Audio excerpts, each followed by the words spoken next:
Welcome to Bible Over Brews, deep thoughts fermented over time and text. I'm coming at you, Aaron Crew Juice for Verka, and I've got Keith. Wait, I'm ogling this beer can. I've got Ed. Yo, what's up? I've got Gumby. Hey, what's up? Tonight we'll be backgrounding the Dead Sea Scrolls, but first, Rochester Mills Peanut Butter Cup Milkshake Stout. This stout is rich and creamy. It is brewed with lactose to impart a fuller body and sweeter palate. It's a ABV of 5.0. Ready for that sound? Ready? Oh! While we're pouring this can has a giant high-res picture of two Primo peanut butter cups. Absolutely mouth-watering. I'm about to run out of the candy store. Oh my lord! This couldn't be darker right now. This is like, it's the color of a tire. Oh wow! But that smells like the Reese's peanut butter cup. I need to lick the foam. I gotta lick the foam. Oh my gosh! You almost want to spoon it out. Yeah. Imagine this over a little bit of vanilla ice cream. Right. Oh man. The nose in this thing is sensational. Yeah. Not a whole lot of head. It has some. Just enough to let you know that there's peanut butter and chocolate. We will see if it lives up to the hype against, I think one of our first beers ever was from Willoughby's, Yeah, right? Willoughby. They had their peanut butter stout. Which was awesome. Willoughby's is no longer here with us anymore. Rest in peace. R.I.P. You're in a better place. But I will say, man. There is not a hint of non-smoothness in that. Oh my lord. Wow. Yeah. I have to agree. That's really smooth. It's probably one of the lighter stouts I've ever tasted. Mm-hmm. Usually they're a lot darker, a lot heavy, but for a stout, that's light. And it's you can taste everything just gliding right through. It's almost like that peanut butter cup is like melting in the back of your mouth, right? It's that sensation. Where you're biting off little chunks of it, like a really rich one, you don't want to just shove the whole thing in your mouth. And they've actually simulated in beer form, biting off tiny chunks of a peanut butter cup and savoring it, like taking 10 minutes to eat a single peanut butter cup. Yeah. This is magic. Oh, this is so good. Just It so equally good. tastes good in the can. Did you taste it in the can? Have not. Okay, I'm going to do that too. It's good. I have to try it every way. I'm going to try it in the can, That on is the so can, hanging upside down. In the house with a mouse. As long as your clothes are on, man. I forgot about naked versus clothed. Okay, give me ideas. Yeah, that's a great beer. My lord, right?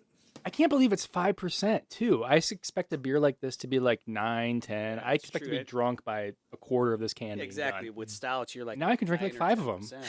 10%. I mean, this is sensational. It's full-bodied. The flavor is robust. It's not overpowering, and even there's no overt flavor of alcohol. It's very subtle. It's very subtle. Yeah. Good job, If you're a Rochester dark Mills. chocolate fan, you can definitely taste that dark chocolate bitterness on the back end of it. Ooh, you're Yes. right. Yeah. If you like dark chocolate, this is for you. Well, remember, if you recall, we did the Orange Whip not that long ago. This is the same brewery. Oh, yeah. That was really good. Yeah. Yep. Same brewery. So far, everything I've had from this brewery, Rochester Mills, is just golden. Both of those beers. This one in that orange whip, a little bit over vanilla ice cream. That'd be great. Oh, yeah. I need to open up Christmas gifts for dad.txt here and write this down. Right. Let's see, when is our wedding anniversary? Last month. Whoops. That's why she was mad at me. So, we're talking about the caves in Qumran. Yeah, how did we miss this after how many years have we been doing our podcast? Right. Wait, why are we talking about these caves? Is there like really good beer in there? Yeah, actually, it's mostly guano. Oh, That's where can you turn guano into beer? Wasn't there a drink with guano in it? Well, I'm sure somebody will be inspired to All after right, this. I'll stop talking about bat poop. I apologize. See, that's how rumors get started, Keith. Next month, Rochester Mills is going to have guano stout. If anybody can make bat poop taste good, it's these guys. So real quick backgrounding. As the story goes, a shepherd of the Tamira tribe left his flock of sheep and goats to search for a stray. Amid the crumbling limestone cliffs that line the northwestern rim of the Dead Sea around the site of Qumran, he found a cave in the crevice of a steep, rocky hillside. Intrigued, he cast a stone into the dark interior, only to be startled by the sound of breaking pots. This sound echoed around the world, for he had stumbled on the greatest find of the century, the Dead Sea Scrolls. Upon entering the cave, the young Bedouin, now mind you, this is a little bit elaborated here. Technically, he did not enter the cave on the same day. This is, in parentheses. I was going to say, is this the opening of a history lesson or, Lord of the Rings? Right. He actually did not enter the same night. So according to the actual story from the shepherd, they marked where the cave was because the sun was already going down. And so they had to come back then the following day. Okay. So just... Yeah, it sounds cooler this way, though. It does. But just, to be honest... Okay. Upon entering the cave, the young Bedouin found a mysterious collection of large clay jars. The majority were empty, and upon examining the remaining few, he found the jars were intact with lids still in place. However, a closer look revealed nothing but old scrolls, some wrapped in linen and blackened with age. So just so you understand, when they pulled these out, they kind of looked like cigars. So, in fact, in this post, they don't even go into details about the poor scrolls, because at this point they aired them out and hung them up to dry. Oh, no. These scrolls have been sitting around often for 2,000 years in completely containerized areas where they didn't have any air, and here they are just hung up on clotheslines for like 3 days. Wait, who hung them up? Just These the are the Bedouin shepherds. farmers? These are the shepherds. I mean, you almost can't blame them for that. Yeah. I mean, at least they didn't smoke them. Let's wrap these bad boys up. Seeing the stars tonight, fellas. Speak for yourself. I'm pretty sure these are from Mexico. He and several companions brought the scrolls to Kondo, a Bethlehem antiquities dealer, for appraisal. Intrigued by the findings, Kondo sent the Bedouin back to the caves in search of more treasures. To his delight, they returned with a total of 7 scrolls. Blind to the real value, the Bedouin sold 4 of the 7 scrolls to Kondo and 3 to a second antiquities dealer named Salahi. Kondo then resold the scrolls to Archbishop Samuel, head of the Syrian Orthodox monastery of St. Mark in Jerusalem. When Hebrew University professor Eliezer Lipa Sukenik caught wind, by the way, I did not pre-read this text, so you can be impressed now. Caught wind of this scroll's discovery through an Armenian antiquities dealer, he set out to investigate the significance of the finds. Braving Arab-Jewish tensions, he traveled to meet the Armenian dealer at the British divided military zone of the Jerusalem border. In this clandestine meeting, the dealer held up a fragment of the leather for the professor to examine. As Sukenik peered through the wire, he recognized the ancient writing. Eager to see more, Sukenik traveled with the dealer to Bethlehem to see Salehi, who was in the possession of 3 scrolls. Opening the scrolls, he was amazed to see Hebrew manuscripts, 1,000 years older than any existing biblical text. In his diary, Sukenik recollected, quote, "My hands shook as I started to unwrap one of them. I read a few sentences. It was written in beautiful biblical Hebrew. The language was like that of the Psalms, but the text was unknown to me. I looked, and I suddenly had the feeling that I was privileged by destiny to gaze upon a Hebrew scroll which had not been read for more than 2,000 years." Man, what an experience that must have felt like. Right? Wow. So these are now in the first one, Kondo. He was actually also from the Orthodox places in the Middle East. He was I think he was a Syrian Orthodox. So he was also interested in these ancient biblical texts as well. So it's among the people that live inside of the Middle East. These older denominations, your Byzantine Catholics, your historic Jewish people, they prize these kinds of finds because it adds validity to their faith, the culture, So I'm sure there was a general understanding that these things were out there somewhere.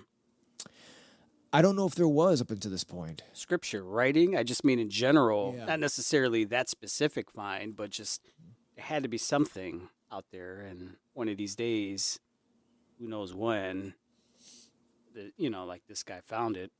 Yeah. Of course, you're coming right out of an era though where so much historical stuff was destroyed. 1946, 47, like we just lost buildings that were up for probably 1,500 years or more in World War II. It's true. Yep. Yeah. So this truly was the find of the century. It was, mind blowing. Yeah, that is. Wow. So, so they had to try to figure out who lived here. I mean, why were these things stuffed away? And even the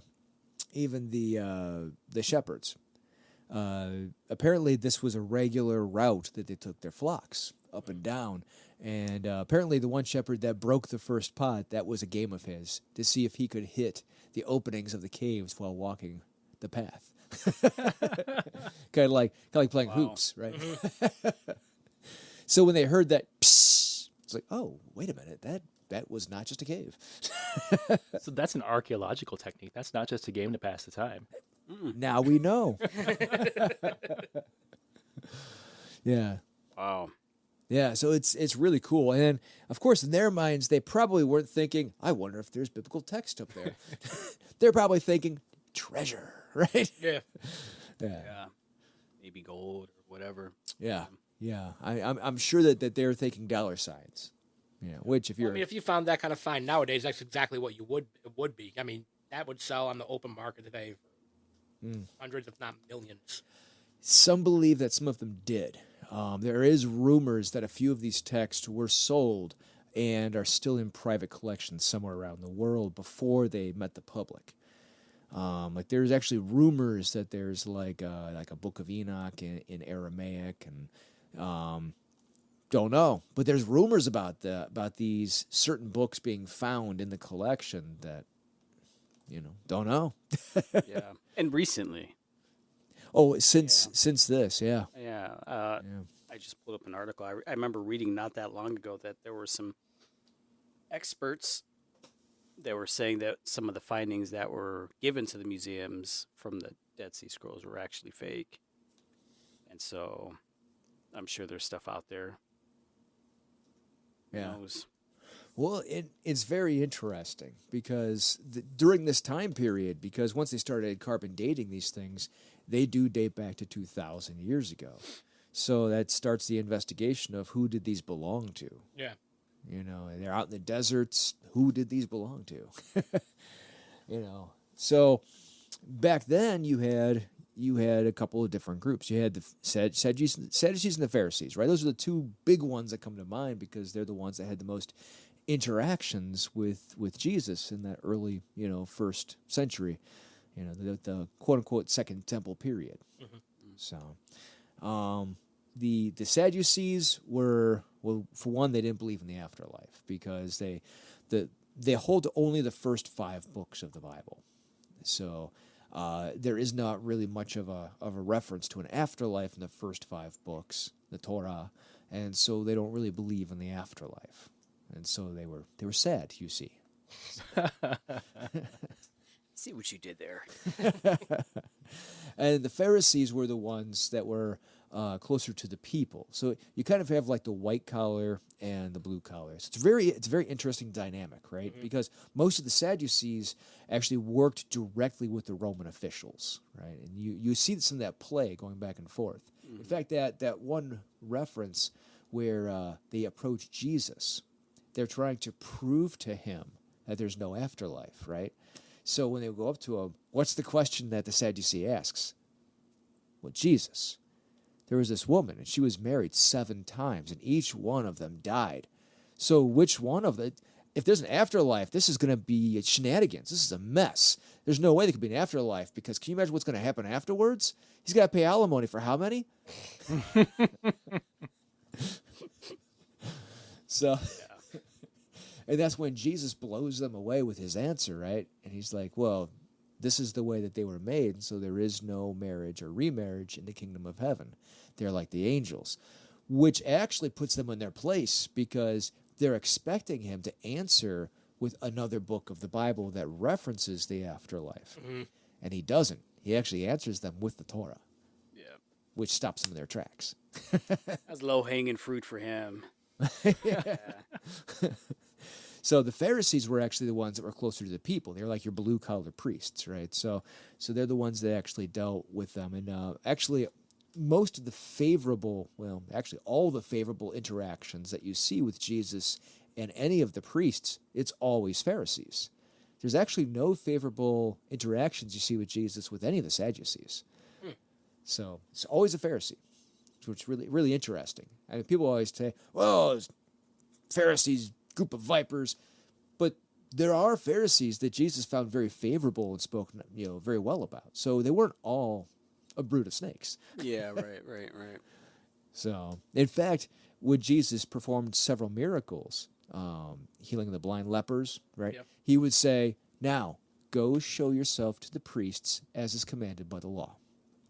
Obviously, even though he was creating a new covenant, he still upheld the law. Well, he even said himself, he says, I've not come to abolish the law, I've come to fulfill it. Mm-hmm.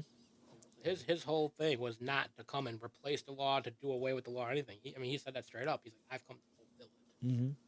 Yeah. So Qumran, that area, isn't that where the community where another group, the Essenes, came from? Yes, it is. Community where Jesus is probably most comfortable with in his upbringing?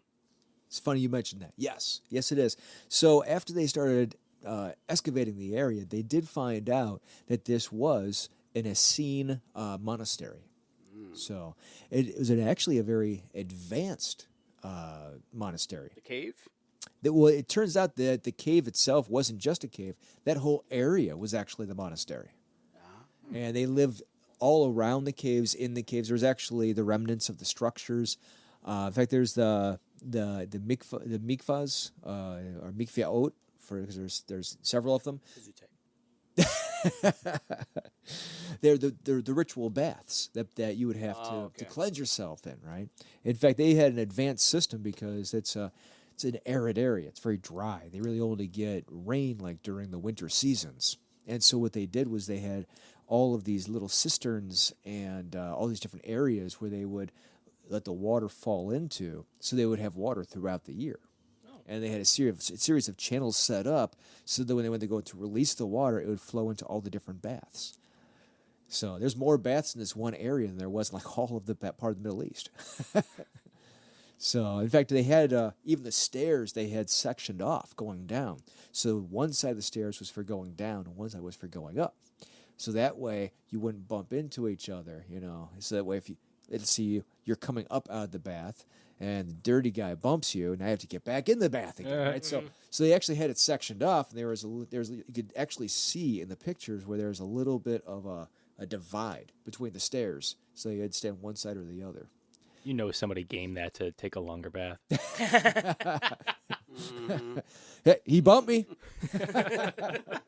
You saw it. So then, would any of the questions of authority in terms of who the writings could have belonged to, I mean, wouldn't that more or less, or wouldn't the Essenes more essentially have a bigger claim to the writings than any of the other groups? Well, so these writings were a collection from them, and what's really interesting is that like I said, the Sadducees only had the Torah, right, and then the Pharisees had the old, pretty much what a Protestant Old Testament would be. There's a little bit of a difference on a couple of books, but more or less what a Protestant Old Testament would be. That's what you have. Although there's some subgroups within that would also include the full Septuagint, right? So the Greek Old Testament. That includes the 7 additional books that Catholics have. Cheap shot. But the writings themselves, were they in Greek or were they Aramaic? Yes. They were okay.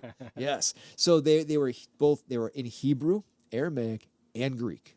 Oh, see, so not one group can really lay claim. Nope. Yeah. What's really interesting is that all of them existed there. So, and what's really cool is that it was hold on, I have a slide for this. There we go.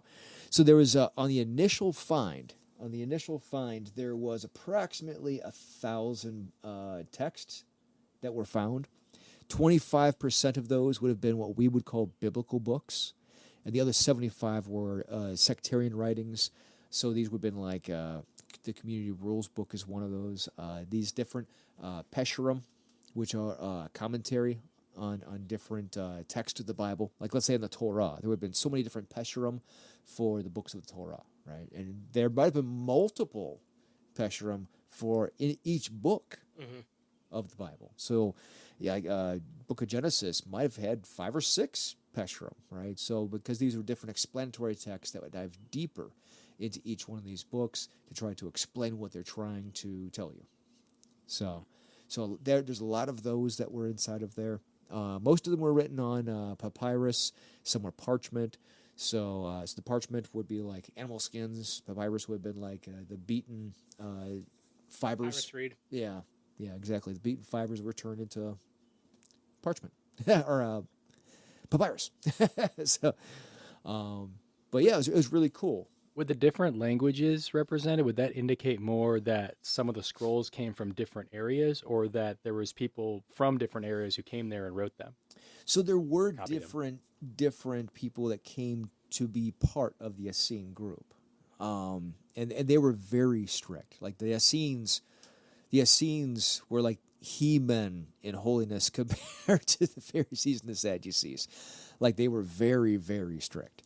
But they were also very, very holy as well. It's interesting because they, I guess in my view, they were also the ones that were very, if Jesus came from this group too, out there in the sense of what they believed in, like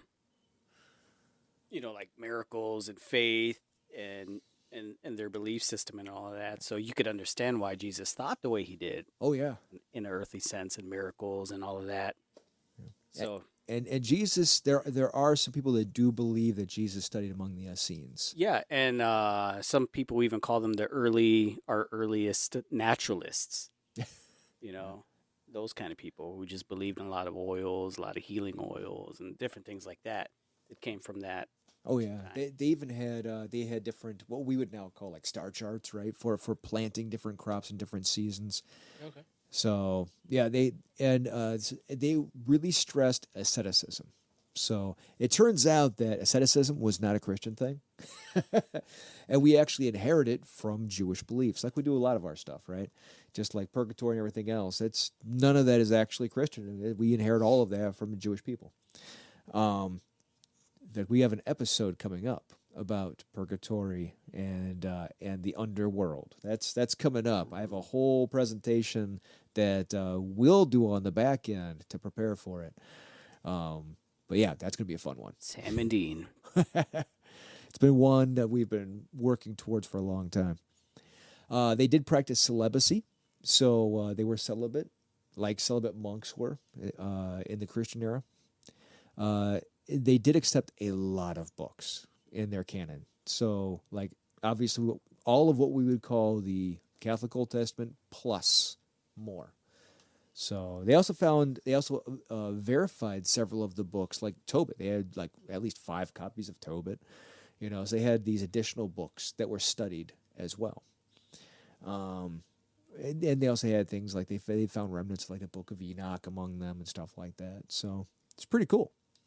They did expect there to be a Messiah. Like, there was a huge expectation of theirs. Like, Messiah was a huge, huge teaching of theirs. And again, which explains a lot about the story and life of Jesus and him coming out of this group with that thinking. Yeah. Yeah. In fact, funny. He wasn't the first. Right. We thought that way. Yeah, yeah. In fact, there's among the writings in Qumran, there are several things that are said that are only ever said out of the writings in Qumran. In fact, when Paul makes his statement, these are not the works of the law, and he tries to differentiate between the law and faith, the only place you ever find that phrase is in the writings of Qumran. Yeah, so he's not trying to tell you like all those things I studied when I was younger that kept telling me, oh, see, we're not supposed to obey all these ridiculous rules. It's just about faith, faith, faith. It turns out that all of that is bunk, and that what he is actually doing is he's actually verifying different teachings that were at Qumran. So we've completely lost the contextual teaching of what Paul was trying to teach because we didn't know what he was saying at the time. And it turns out that he's actually verifying things that were being said here. As the only place that is ever said is in Qumran, in their writings. It's really interesting that fascinating, yeah. Now, the early church fathers actually said that. They actually said that Paul was actually trying to verify this stuff, and they were completely dismissed. And then they just go, oh, no. The church fathers didn't know what they were talking about. Until years later, we find the writings of Qumran. We find out, oh, yeah, no, they actually did know what they were talking about. So they did not go to the temple, by the way. They did. They thought the temple was defiled. Why discredit it, though? Why would they want to discredit that? Because the church fathers said it was actually about covenant that he's trying to teach, and it had nothing to do with law versus grace. You know, that's the modern day argument. It's law versus grace, law versus grace. Okay. Well, it turns out he's trying to make references to covenant, and here, lo and behold, that's verified by these writings in Qumran that were written during Paul's time and just before Paul's time, right? So, yeah, so it's funny that we lost that context until we refound these texts. So, yeah. Again, like I always say, context is king. Oh, no, it really is. Yeah. Yeah, so it's really cool. They would not go to the temple because they saw that the temple was defiled because they were no longer allowed to do sacrifices or anything else. So they didn't see that as being a valid place for them to go anyhow. So they wouldn't make any trips to up there. So Pliny the Elder is actually a historian of that time, and he goes through and he talks about it. He said, quote, on the west side of the Dead Sea, but out of range of the noxious exhalations of the coast, is the solitary tribe of the Essenes, which is remarkable beyond all the other tribes of the whole world, as it has no women, and has renounced all sexual desire, has no money, and has only palm trees for company. Day by day, the throng of refugees is recruited. So that tells you right there that people are going to them. To an equal number by numerous accessions of persons tired of life and driven there by the waves of fortune to adopt their manners. Thus, through thousands of ages, incredible to relate, a race in which no one is born lives on forever, so prolific for their advantage is other men's weariness of life. Close quote. Wow. Yeah. So they just simply lived by grace and knowledge. It's pretty cool. Strict. That's pretty strict. Yeah. Yeah. I'm suddenly intrigued by an Essenes Instagram account. 10 tips for being a celibate crazy dude in the desert. You know, it's so I don't know. I just feel so disconnected to it in a sense that you think back to that time already. You're in the desert. There isn't much to begin with. To go that extra level, you know. Yeah. Wow, dude. On one hand, you want to ask, like, do you even want to be alive?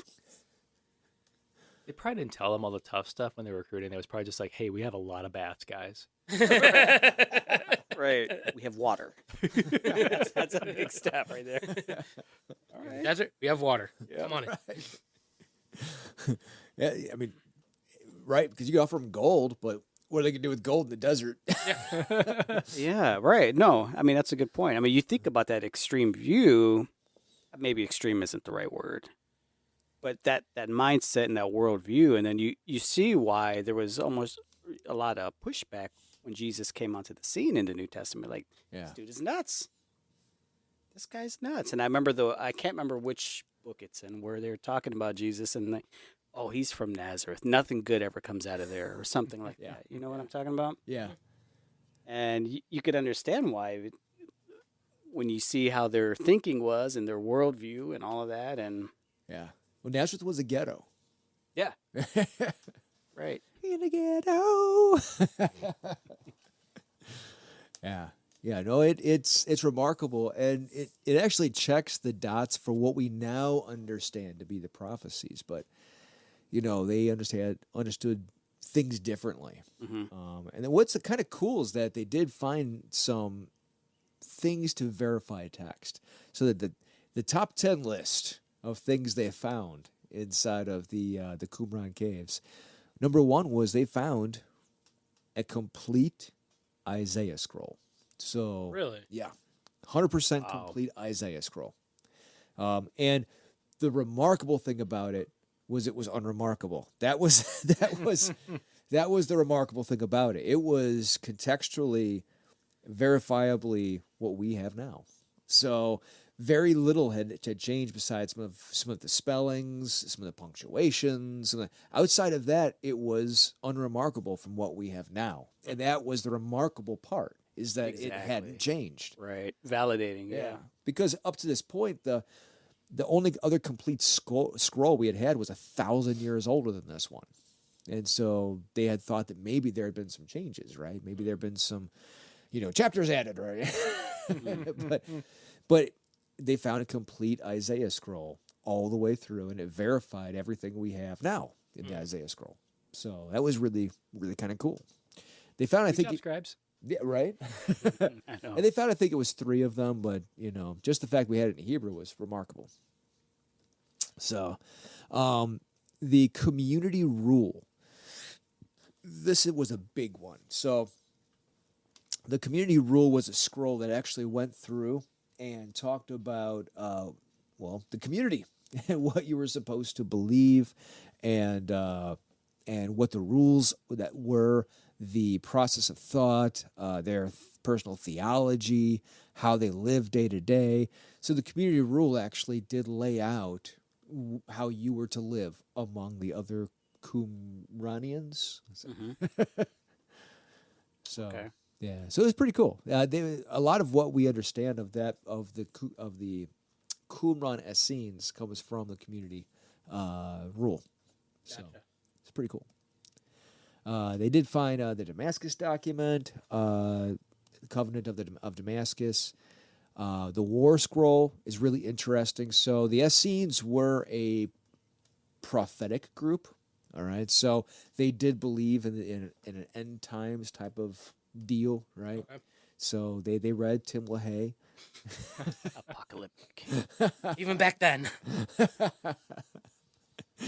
Hey, he made money. So, but they did have the that idea of cataclysm, apocalyptic literature. Gotcha. So, so if you read through what some of the apostles and the way Jesus talks, that actually kind of is their background, because they do speak very much apocalyptically. You can see that. Yeah. Yeah, for sure. Yeah, and I think a lot of that's mistaken, because if you go through things like the book of Revelation, obviously apocalyptic literature. Yeah. Everybody misses the fact that most of it is visions. And so a lot of it is actually relating what's taking place in the first century through a vision format.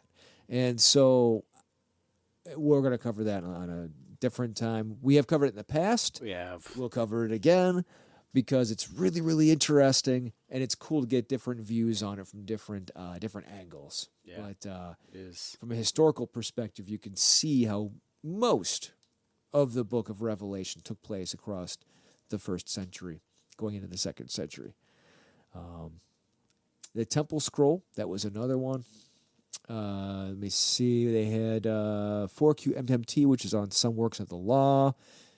So, again, based towards the Torah. Peshirim. Anyway, I already explained those. Some of the Psalms were found. And, of course, this one is really cool. The Melchizedek Document. That one is really interesting.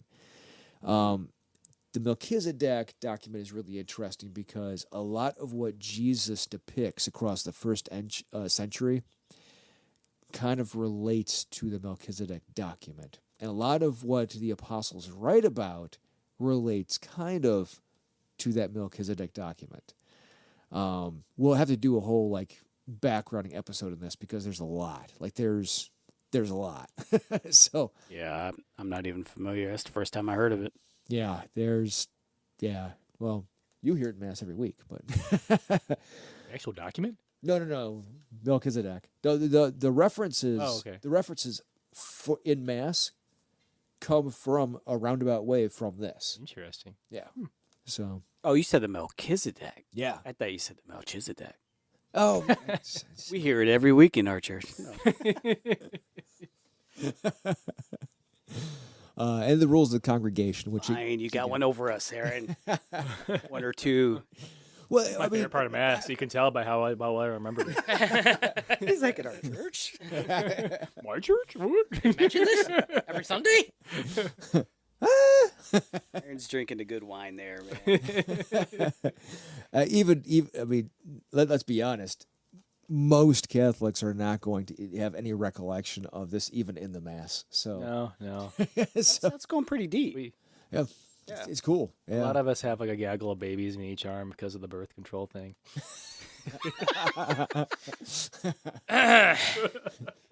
There's this thing called NFP. I just Forth and multiply. That's where I stopped reading. things are cyclical. You just have to plan around them. Just saying. We should do an episode on that. Oh. I'm good on that one. I got the odds that week.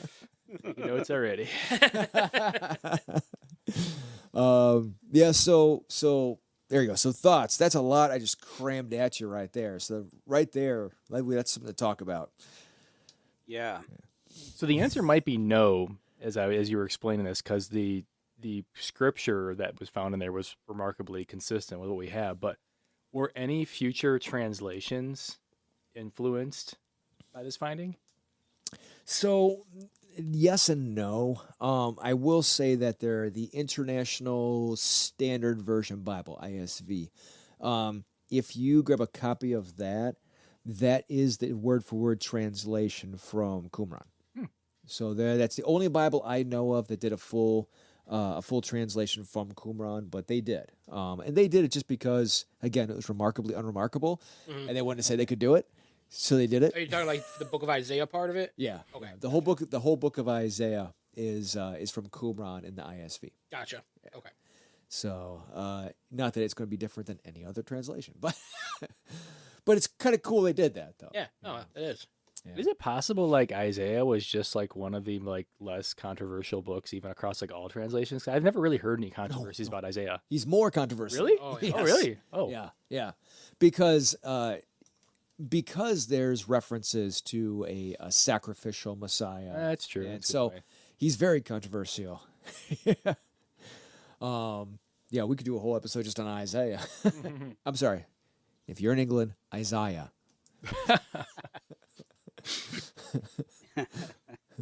But yeah, he's very controversial, which makes him fun.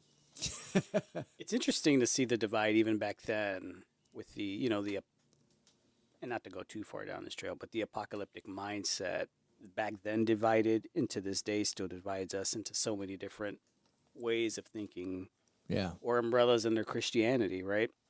Because, the worldview and the mindset that Jesus, his community that he grew up with was thinking that way. Absolutely. Yeah. And you can understand the natural backlash to man, can you just, the whole world's not going to end. Can you chill out? But it is. And I'm going to save you. Kind of like conversations we're having right now. Right. Yeah. Again, And you see how it divides, and it's still a dividing thing so much. So it's just so interesting and intriguing to me that it hasn't played out a whole lot different in many ways. Yeah. Yeah. No, I agree. He's still a dividing factor and a dividing person. Yeah. You know? Yeah. And there's people that do believe that John the Baptist was also raised by the Essenes. That wouldn't shock me one bit. Yeah. Yeah. There's several things that take place from the way he dressed, the way he ate. He was probably exiled by them. So You're too crazy. You're too crazy for crazy. Yes. He's Yes. either too far left or too far right. You guys pick. I don't know. That's pretty much how they believe it could have gone. And that's because they're waiting for this Messiah to turn up. Well, John the Baptist is baptizing people saying, hey, there's this Messiah guy, and I know he's coming. So And they're all like, not again. yeah, Yeah. that may have been the dividing factor. Facepalm.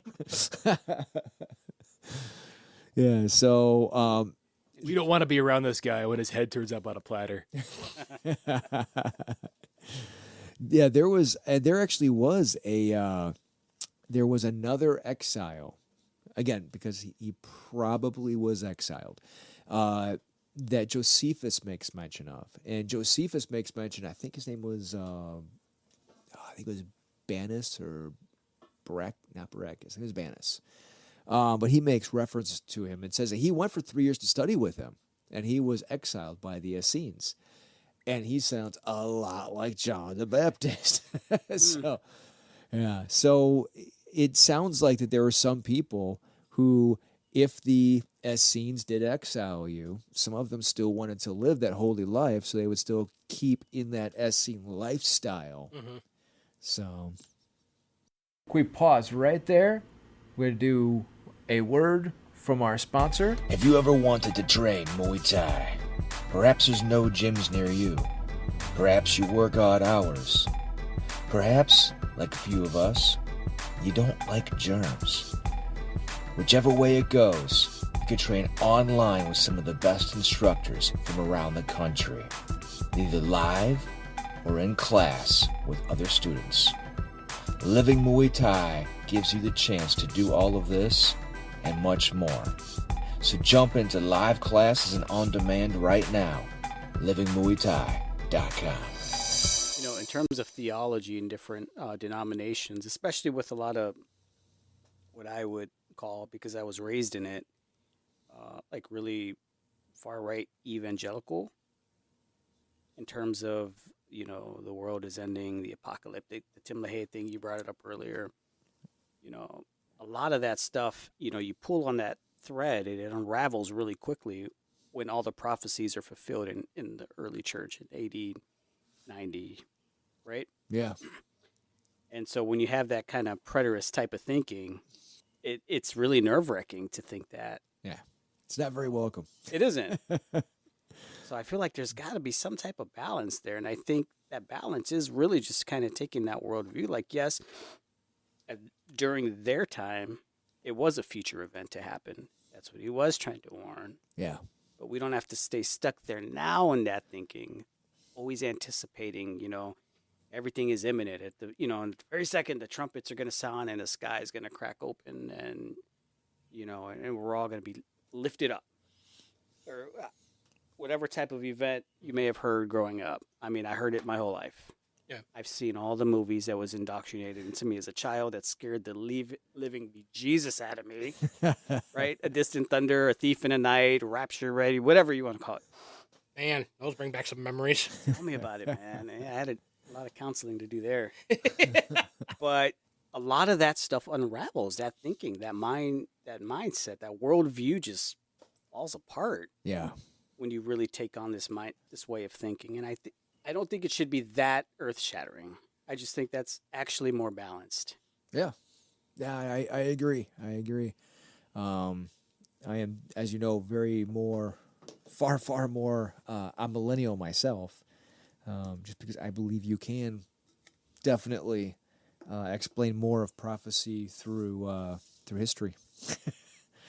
And I'm not saying that all prophecy has been fulfilled, but I'm saying that the vast majority of what we would call apocalyptic or cataclysmic prophecy, I believe a lot of it has been fulfilled.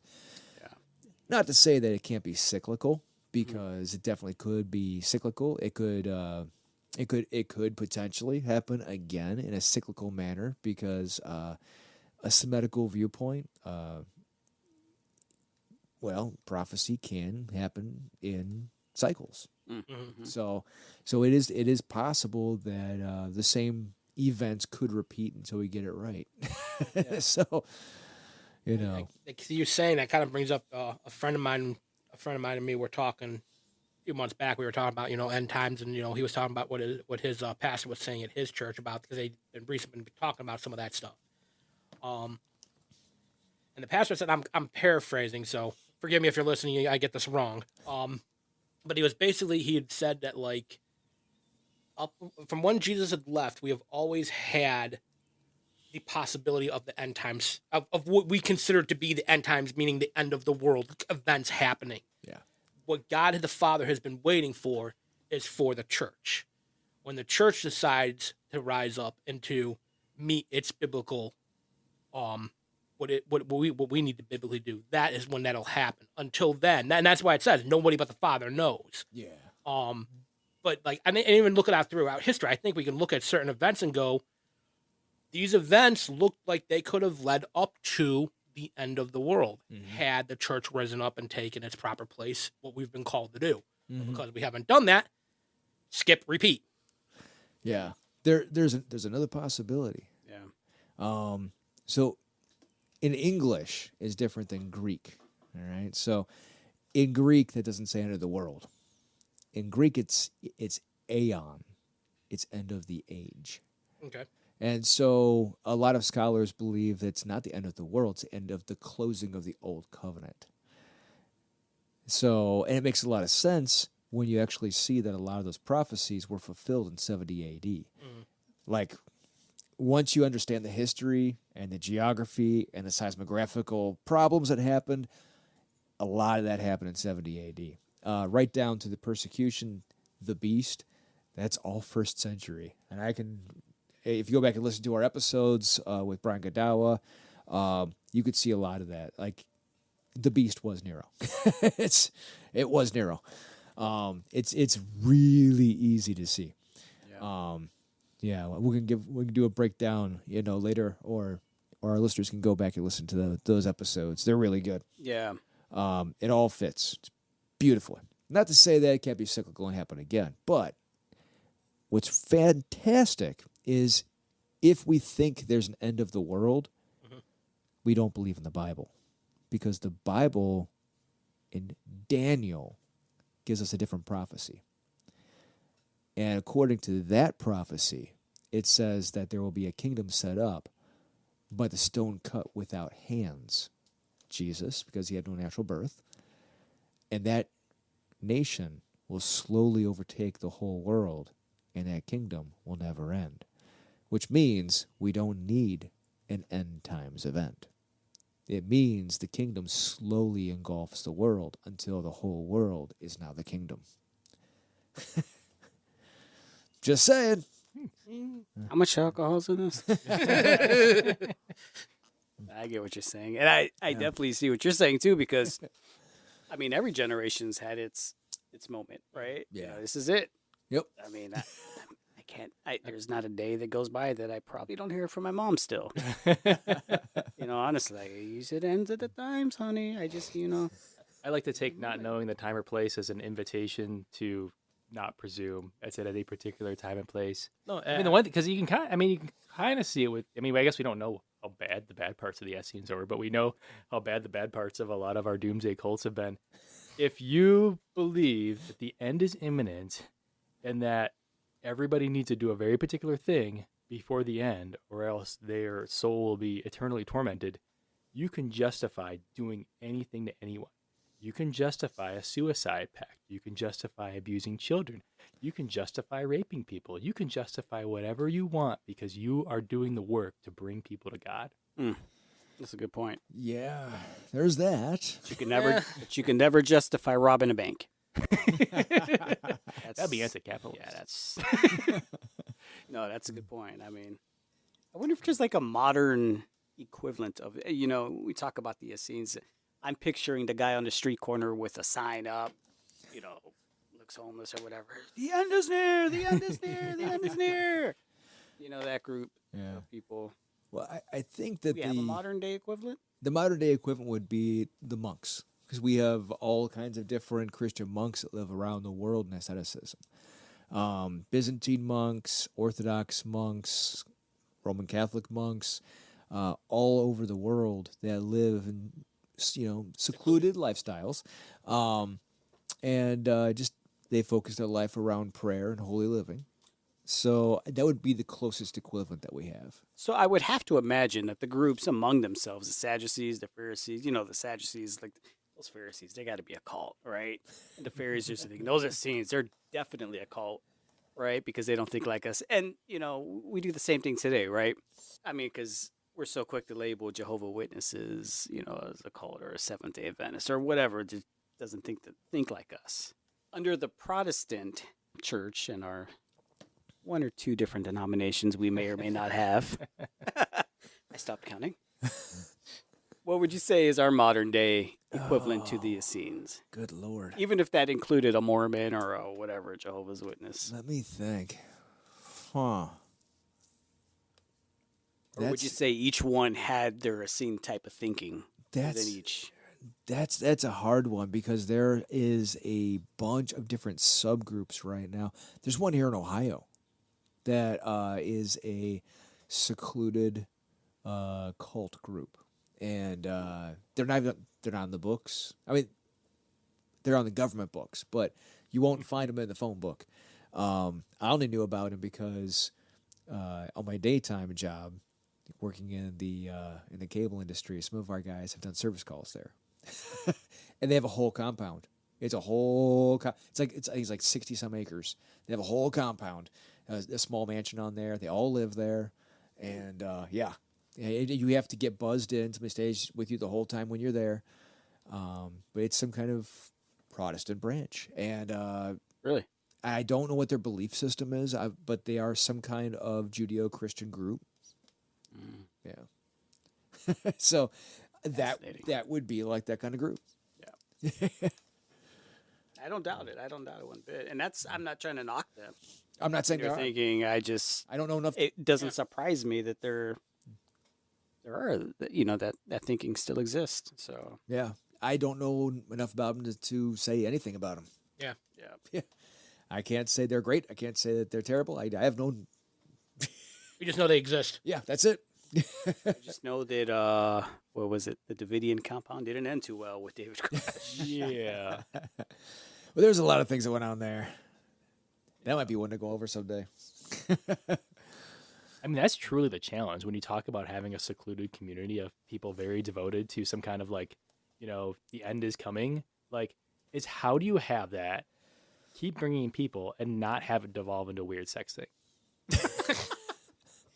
Well, we do not have modern evidence of this working out. Yeah. I mean, that is kind of a correct thing. It was like you look into some of these what we label as cults and stuff, and it may start out as certain people with a certain viewpoint just wanting to get together, and live a certain lifestyle outside of the, that would be hard to live in the normal world. But they're like, oh, we have a bunch of people here to agree with us. Let's buy some land and do it. But like I said, sooner or later, historically, it divulges into something different. Now, whether that's because they let people in that they shouldn't let in, or whatever, who knows? But takes just one weirdo. Well, what we view as weird, they, I'm sure the leaders are viewing as a perk. Mm-hmm. Yeah. This will bring you closer to God. Right. I'm pretty sure anytime you get involved with any religious group, when you find out only the leader can have sex with your wives, there's a problem. No. It's in the Bible. It's in there. Just, you don't need to read it. Right. I can't imagine seeing tanks and military people and the police coming and you're David Koresh and hey guys, remember I was talking about the end of the world? It's right here, right now. We're leaving. That's crazy. Yeah. Uh-huh. But it looks, if you've been in there for years and that's what you see David Crush over here and Tanks over there, you're like, So true. I totally believe this guy. It's I mean, actually when has he ever let me down? He prophesied and here it happened. Oh, I guarantee you it was one of the angry husbands that were the insiders. He's like, my wife has had 3 kids and none of them are mine. Oh, man. Oh boy, That's the guy that told. absolutely.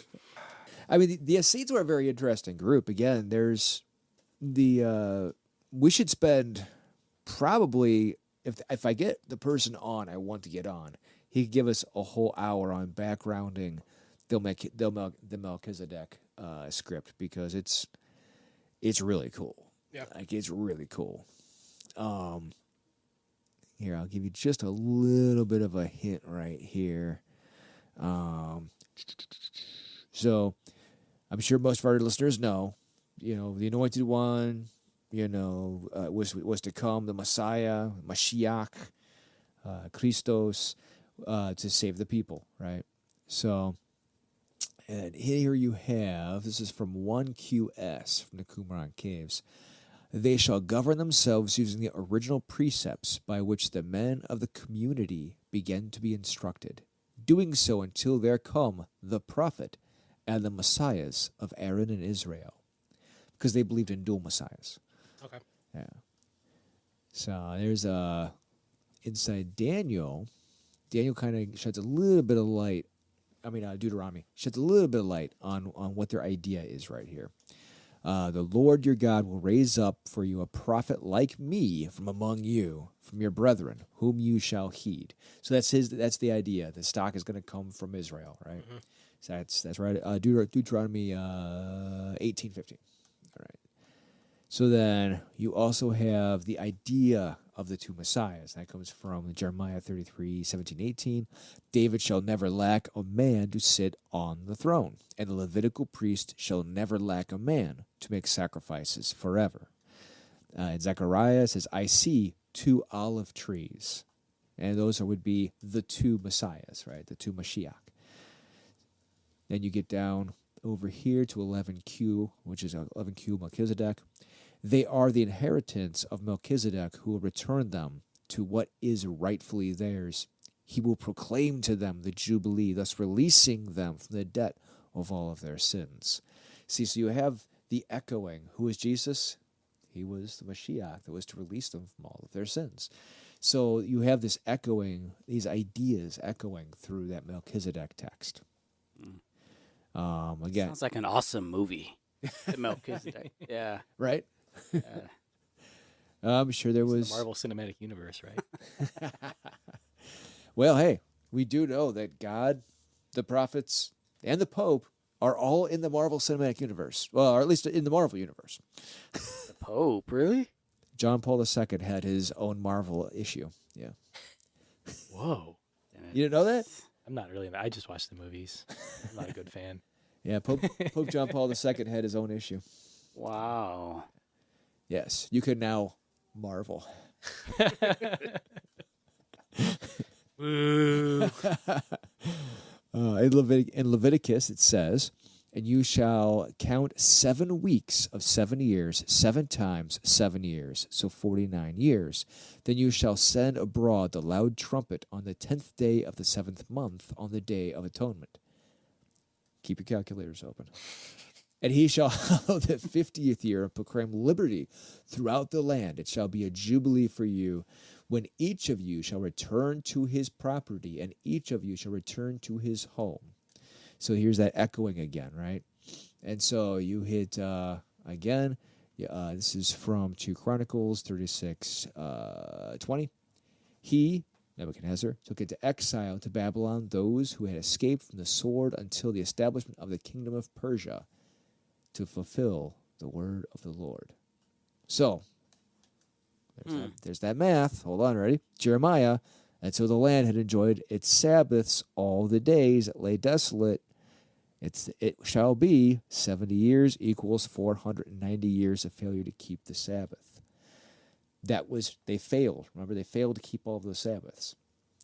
Now, I'm glossing over a lot right here just to make the points. Yeah. So, the Jewish people had failed to keep a lot of the Sabbaths, all right, which ended up to being 70 Sabbaths they had to keep 490 years. That's why I said break out your calculators. Oh, God damn you, Common Core. All right. So that leads you to Isaiah, and that's 61:1. The Spirit of the Lord God is upon me because the Lord has anointed me to bring good news to the poor. He has sent me to bind up the brokenhearted, to proclaim liberty to the captives, and the opening of the prison to those who are bound, to proclaim the year of the Lord's favor and the day of vengeance of our Lord, to comfort all who mourn. And so that leads, of course, back to Daniel. You're going to go back to that 490 years, right? I'm not going to go ahead and read it because I think I've gone over this in the past. You go to the prophecy of Daniel, it's 490 years. Same idea, right? Missing out all the Sabbaths. And so you go to 11Q Melchizedek. And concerning what Scripture says, in this year of Jubilee you shall return every one of you to your property. And what is also written, and thus it is the manner of the remission. Every creditor shall remit the claim that is held against a neighbor, because God's remission has been proclaimed. So there's an echoing of what Jesus talked about, and the prophecies from the Old Testament also manifest right there in that Melchizedek script. Don't they still practice that today in Israel? I The don't want to speak for any of the rabbis. among the religious, in terms of who's I don't want to say member, but who follows religiously in Judaism, 7 years of wiping out debt. There's, from what I understand of the rabbinical practice, they are supposed to. Yes, they do still have the, jubilees. They still have the. It's escaping me. What's the name of it? What's the Jewish holiday? Hold on. What's the Jewish holiday? Jewish Christmas, Easter, Rosh Valentine's, Hashanah. any American holiday. Get it? So Rosh Hashanah, and the year is darn it. Okay, but yes, it's the Jubilee year. Yes. Yeah. I forget the name of it. Doggone it. I don't really know anything other than Rosh Hashanah. Hanukkah, I guess. Just Yom Kippur. Yom Kippur. Oh, Thank there you go. There you go. Six Yes. Day War. Yeah. Yeah, it's Yom Kippur, right? Yeah. So, but yeah, that's the release of the credit, the debt, and everything else. Yes, when you're supposed to forgive the debts, this all kind of relates back to that idea, and so that would be the grand one. Was the year when the Messiah came. That's when Jesus Christ, at the end of the prophecy, actually comes at that 490-year mark. Is according to some scholars, is when he's riding on the donkey through the gates. So, yeah. All right. Taboo question coming up. It's got to come up. There's nothing taboo over brew. You know, especially with the discovery at the Qumran caves and it validating scripture and all of that. You know, Jesus was never accepted as the Mashiach among Judaism, which births all of our faith, right? Yep. He wasn't, and to this day he isn't.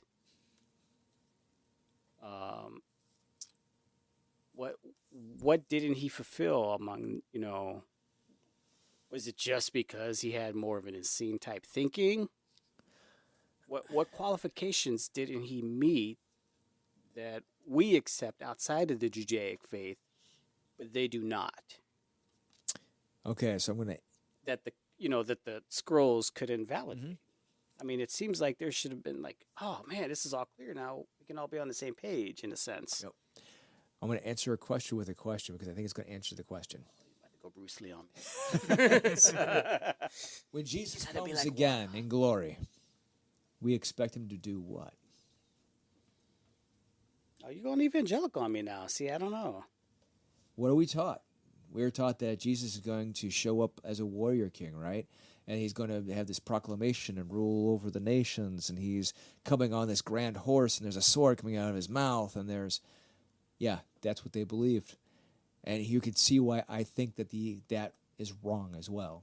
because that's what the first generation believed.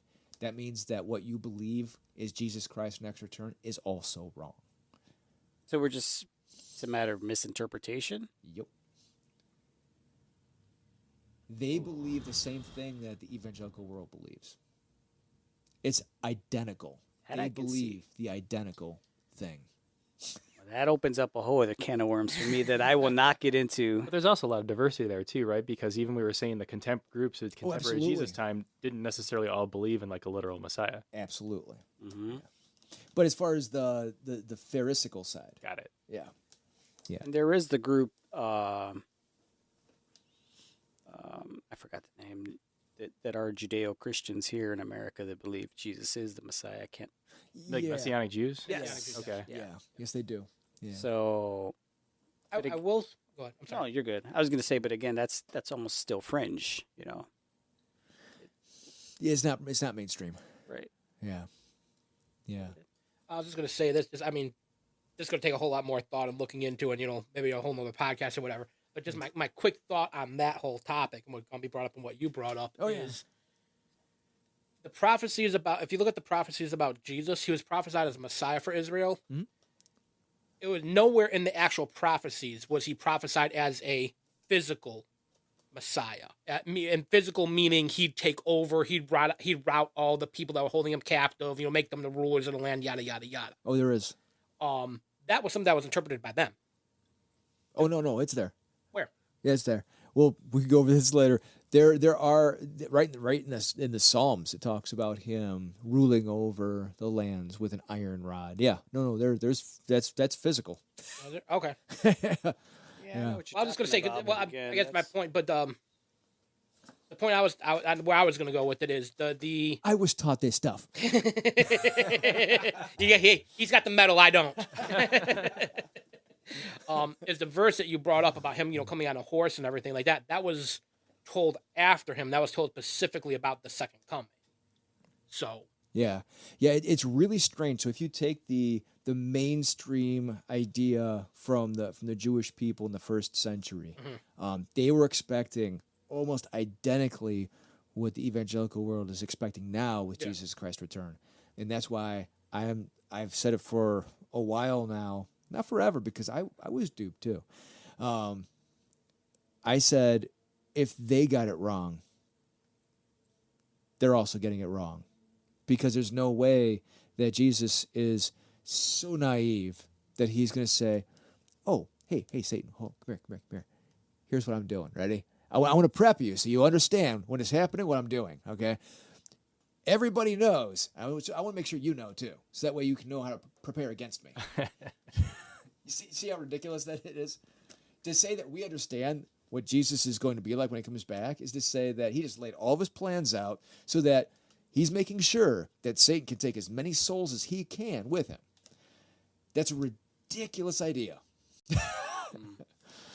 Well, the whole idea of the Messiah, in terms of which different strains of Jewish thought in their thought processes go. I mean, I've heard one thought saying that, the Jewish people as a whole represent the Mashiach. Yeah.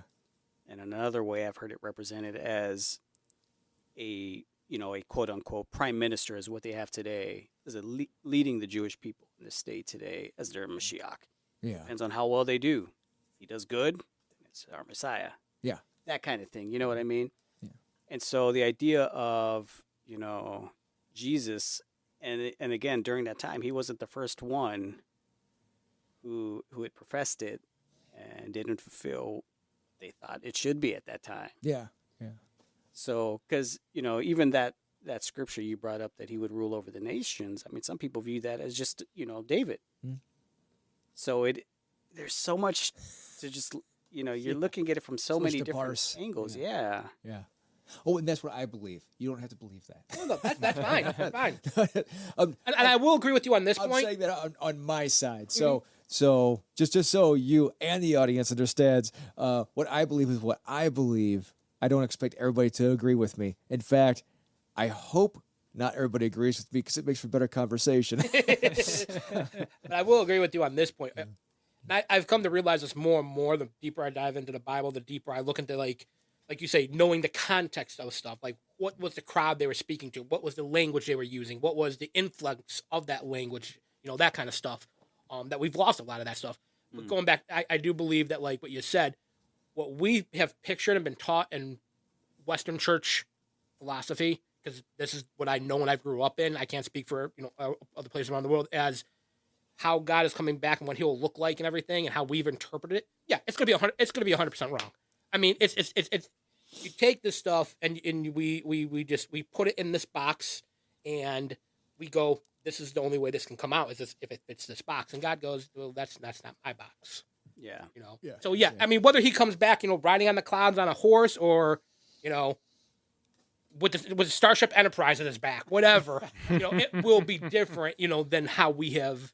Yep. I mean, there'll be some parts that are familiar, some parts not. I mean, but I think at the end of the day, we'll all be able to look up and go, He's back. Yep. Yeah, that's true. And Michael Heiser always said it the best way. He was like, when it's all said and done at the end of the day, it's like, are we really going to quibble over this at the end? Yeah, I mean, we're not. and that comes back to some of my views of like the end of the world. Like when I was a kid, I was hung up on the whole Book of Revelation, how the world's going to end, and all the seals and trumpets and all that and the stuff. But I was like, I finally grew out of it, and I finally just kind of scratched my head and go, why am I so hung up on this? Like I think it's cool to like look into that stuff and to know. Jesus says, know the signs, know the times, look at the stuff. But it's like, and I've watched the church and and friends and stuff like get sometimes so argumentative, competitive over this stuff, and it's just like, guys, at the end of the day, it's gonna happen. Whether it's on your timeline or how you view it or how you view it. Like, I think we all agree it's gonna happen. God is coming back again. There will be a second coming. Like, Newsboys had a song out on the album Going Public. I think it was called Lights Out. And it's basically it was talking about, and I'm dating myself with this song. But it was basically talking about, like, why are you shutting down and doing nothing as if the end is coming when it's not here? Like, that is not what our not what God has called us to do. He has called us to go out, to be examples, to preach, to teach, to live, to give our hands out to the poor and to the needy and stuff. Like, do that until He comes or until I die. Yeah. That's what we're called to do. Yeah. So until either one of those things happen, we shouldn't be hiding in it's fun to have these contextual talks and, theories and stuff like that. But, like, let's do what we're called to do. Yeah. Taken far enough, studying, trying to understand the end times is an invitation to become comfortable with uncertainty. Mm-hmm. So much of what comes out of toxic religiosity today is this quest to be absolutely certain about something that we probably, frankly, have no business being certain about. Yeah. And when we're all a little more comfortable being like, we don't really know everything, we can actually like chill out and just like hang, Yeah. And maybe that's the meaning of life. I don't know. I think in a lot of ways you're right. I mean, in the parables of like the virgins and stuff, 10 virgins, waiting with their olive lamps. God didn't call them to just sit around. He actually criticized the ones that sat around waiting for the end. But the ones that went out, prepared, and did stuff, He was like, "You're welcome. Come on in." Yeah. I mean, and he even says, and we said it earlier. He says, "Nobody knows the time but the Father." Why are we down here scribbling about an actual specific date? You don't know it. Look in the Bible. You do not know it. If you think you do, you don't. Well, and everyone who gave a date, it never worked out well. Yeah, exactly. Never worked out well. Yet they never really seem to pay a big price for that. There's still a bunch of people like, oh, you got it wrong once. You'll get it right the next time. I'll keep following you. I What's the know. weird Yeah, stuff? that's So true. I mean, we kind of touched on that the last time David Burnett was on, and how this apocalyptic thinking really lends itself to, greedy politicians and people who are really high on the world stage to manipulate religion. Yeah.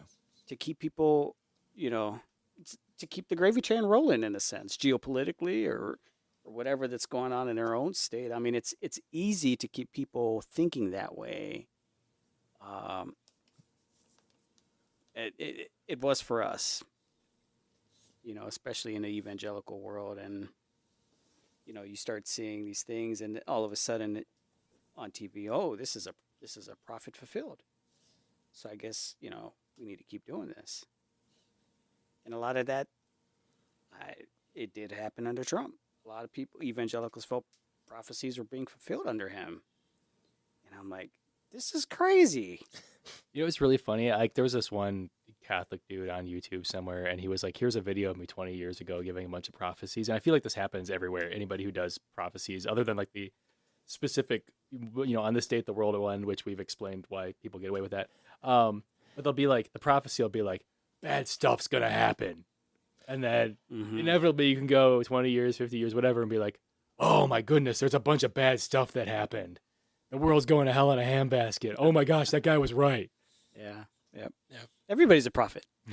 That's been a huge talking point. Not so much recently, but in the past among some of my Christian friends. We have a group text that we've known each other for years. We have a group text that we get in all kinds of conversations. It is about the prophetic. I personally believe there are prophets out there, but I have been exposed to so many, and I won't even say they weren't godly men, but they were men that either were not prophets that claimed to be, or were not properly conveying what the God was giving them, and they would come out with, like you said, a lot of these, vague things, and it's just like, and people go, well, see, they were right, and I'm going, I was saying that back in 2007. Nobody called me a prophet. Like, where's all my credentials? Where's my book deal? Like, yeah, I said, hey guys, if we keep going this way financially, it's gonna burst. Yeah. 3 years later, it burst, and like nobody ever gave me credit. Do you have a piece of paper? I don't. See, there you go. I gotta get my piece of paper. Anybody know a mill in place I can get my piece of paper from? Oh, Liberty University. Oh, cool. Hey, Liberty, if you're listening, You can order it I need off paper. Amazon. it's just you just really got to pay attention. Yeah. Final word. I have one final thought. It is a challenge to our listenership. If you go to the Dead Sea Scrolls Wikipedia article towards the bottom when it talks about the forgeries, there is a 1954 Wall Street Journal classified ad listed under miscellaneous for sale. The 4 Dead Sea Scrolls, biblical manuscripts dating back to at least 200 BC, are for sale. This would be an ideal gift to an educational or religious institution by an individual or group.